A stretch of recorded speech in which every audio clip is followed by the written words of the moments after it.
مرحبا حبايبي، عساكم خير صحة وسلامة. نبتدي بالصلاة على محمد وآل محمد. واليوم سويت لكم تبسي سريع، تبسي الدجاج بالخضار. راح تختصرين بيه هواية أمور، وبنفس الوقت راح ما يأخرج. مجرد تقطعين الخضار، تخلين الدجاج وتخلين الصلصة وتعوفينه وتنسينه 3/4 الساعة، راح يستوي ويصير بخته كلش حلو. واللحم دا تشوفون النتيجة ما تشقد حلوة. الدجاج المشوي هنا أول شي طبعا عندنا قطع دجاج، عندي ليمونة والبرش مالتها وراح نعصرها. عندي حبتين بصل، حبة بوتيتا وكم حبة طماطة.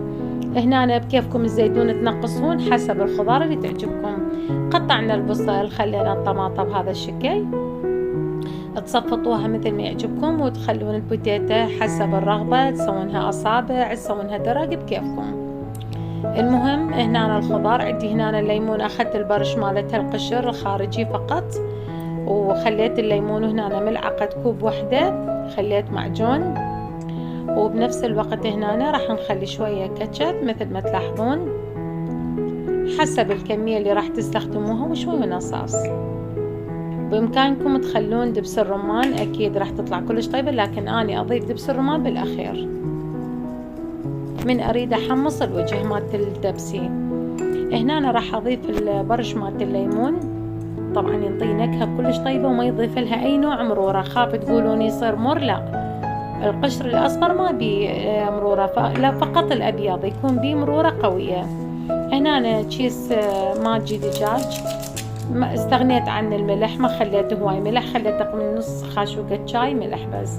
هنا بهارات الدجاج الشوي تاخذوها من العطار من الشورجة، كلش حلوة تتبيلتها، كلش طيبة بهارات الدجاج الشوي، لأن الدجاج بأنواع بهارات، أكو برجر دجاج، أكو يعني المرق أو شي.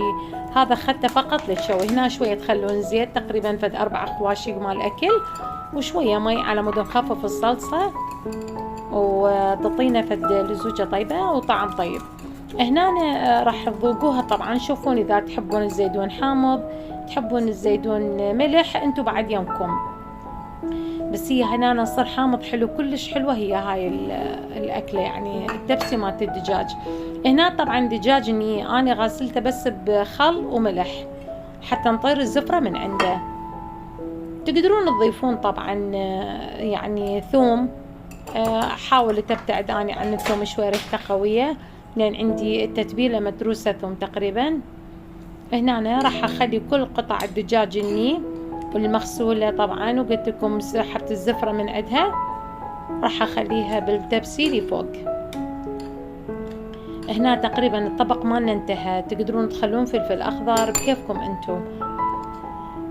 بهذه المرحلة راح نبدي نغلف التبسي. قبل لا نغلفها نضيف الصلصة على الخضار بهذا الشكل، راح اضيفها كلها نفرغها. وهنا ما يحتاج تحطوا لها مي بعد، هاي هي لان الخضار كلها راح تذب السوائل مالتها. راح نجيب ورق زبدة دائري، ونحاول ندخل الاطراف مالته داخل الطبق، يعني على مود تنطبخ بالبخار. هنا الاكلة راح تنطبخ بالبخار.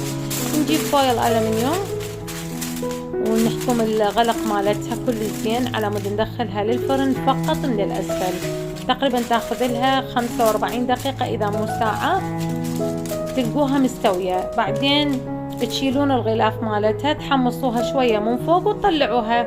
هاي كمل تبسينا. هنا الشوي مالتها خلاص، أخذت لها تقريبا ساعة، ساعة وربع، لأن الكهرباء مرتين انطفت عليه، فلهذا اضطر الوقت أخذ أكثر. هي تقريبا ساعة تستوي وزيادة يعني.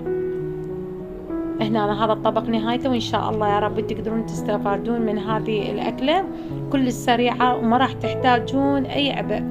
وبعد الدجاج هنا ما شاء الله، هاي بالخاشوقة وبتكئيد، بعد الدجاج شلون يتفسخ وشكله كلش حلو، والطعم طبعا ما أحكي لكم. الجماعة عافوا التمن وبلشوا ياكلون بالخبز، لأن ايش قد ما طيب التبسي حبوه، تقريبا يعني قليل اللي أكلوا رز. يا ربي إن شاء الله قدرت أفيدكم بهذا التبسي، وتحياتي لكم، وارجع وياكم فيديو جديد. مع السلامة.